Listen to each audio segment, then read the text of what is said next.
लखनऊ में सीबीआई की anti corruption team ने लखनऊ मंडल रेलवे के 4 कर्मचारियों को रिश्वत लेने के आरोप में कस्टडी में लिया। हालांकि इन 4 कर्मचारियों में एक महिला कर्मचारी भी शामिल है। लखनऊ मंडल रेलवे के डिप्टी चीफ इंजीनियर महिला के ऊपर आरोप है कि एक ठेकेदार से रिश्वत मांगी थी। लखनऊ में बाकायदा एक रेलवे का काम दिया गया था। अगर देखा जाए तो गति शक्ति परियोजना के तहत ये काम दिया गया था, जिस काम को ठेकेदार ने पूरा किया और उसका बिल रेलवे विभाग ने सबमिट किया। हालांकि रेलवे विभाग की अगर बात की जाए तो लखनऊ मंडल रेलवे के डीआरएम ऑफिस का ये पूरा मामला है।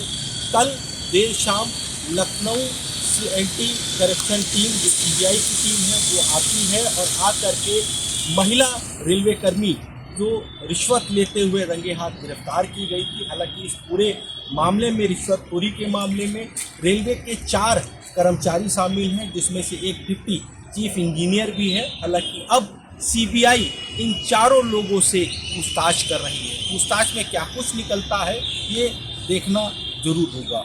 लखनऊ से आशीष कुमार वर्मा, प्राइम न्यूज। संभल में कुछ दिन पूर्व सड़क हादसे में 8 लोगों की मौत हो गई थी। दूल्हा बारात लेकर दुल्हन लेने जा रहा था, लेकिन खुशी का जो माहौल है मातम में तब्दील हो गया। बड़ी घटना के बाद ये वही गांव है, ये हरगोविंदपुर गांव है, ये बोर्ड लगा हुआ है, ये वही गांव है जहाँ खुशियां मातम में तब्दील हुई थी।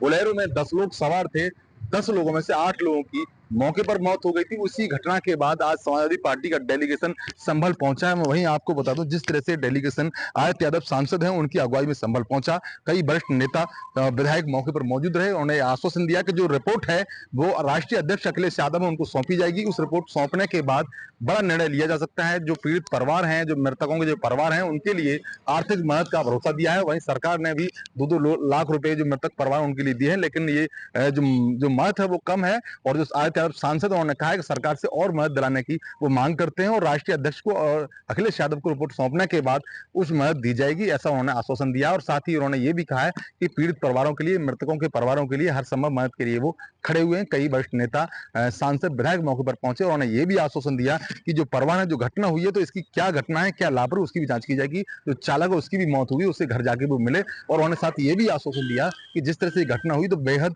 बहुत ही गमगीन घटना थी, क्योंकि खुशी का जो माहौल था, दुल्हन लेने जा रहा था, उस पूरी ही घटना को मातम में तब्दील हुआ। ये बड़ी घटना है। इस घटना की वो जो सांत्वना देने परिवारों से मिलने पहुंचे थे और वहीं इसी पहुंचने के दौरान कई घटनाएं ऐसी हैं, कई मामले हैं जो सरकार पर निशाना भी साधा।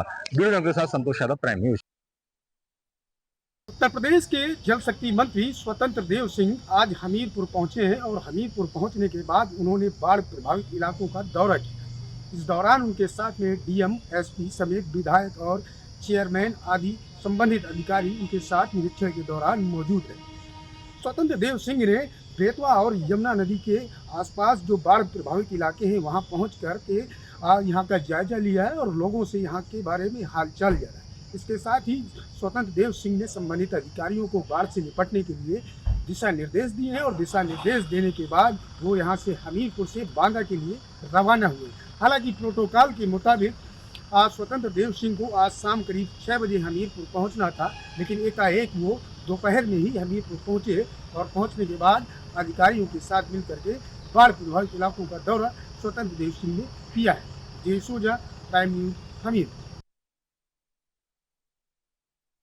उत्तर प्रदेश की राजधानी लखनऊ में एक ऐसी वारदात सामने आई जिसने समाज, कानून और इंसानियत तीनों को झंझोर कर रख दिया। मां ने अपनी ही बेटी का गला घोंटकर हत्या कर दी। रोशनी खान पर आरोप है कि वो अपने अवैध प्रेम संबंधों को छुपाने और पति को झूठे आरोप में फंसाने के लिए अपनी ही 7 साल की मासूम बेटी की हत्या कर दी।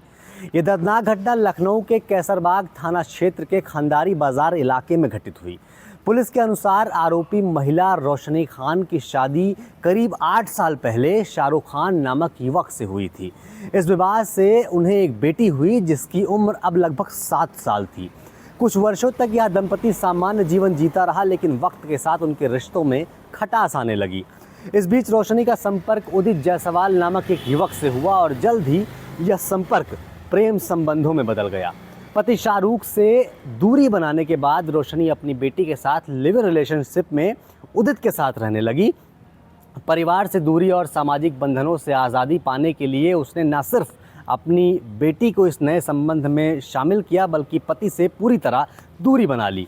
पुलिस अधिकारियों का कहना है कि रोशनी को डर था कि यदि उसका पति शाहरुख बच्चे की कस्टडी के लिए अदालत का सहारा लेता है या सामाजिक रूप से उसे घेरता है तो उसका नया रिश्ता और स्वतंत्र जीवन संकट में आ सकता है। साथ ही समाज में बदनामी की भी आशंका उसे थी। ऐसे में कहा जा रहा है कि उसने न सिर्फ अपनी मासूम बेटी को रास्ते से हटाने की योजना बनाई बल्कि अपने पति को बदनाम करने की भी साजिश रची। वारदात के दिन उसने पहले से ही योजना बनाकर अपनी बच्ची की गला दबाकर हत्या कर दी। सूचना मिलते ही कैसरबाग थाना पुलिस मौके पर पहुंची और घटनास्थल की बारीकी से जांच शुरू की। शुरुआती पूछताछ में रोशनी बार बार अपने बयान बदलती रही।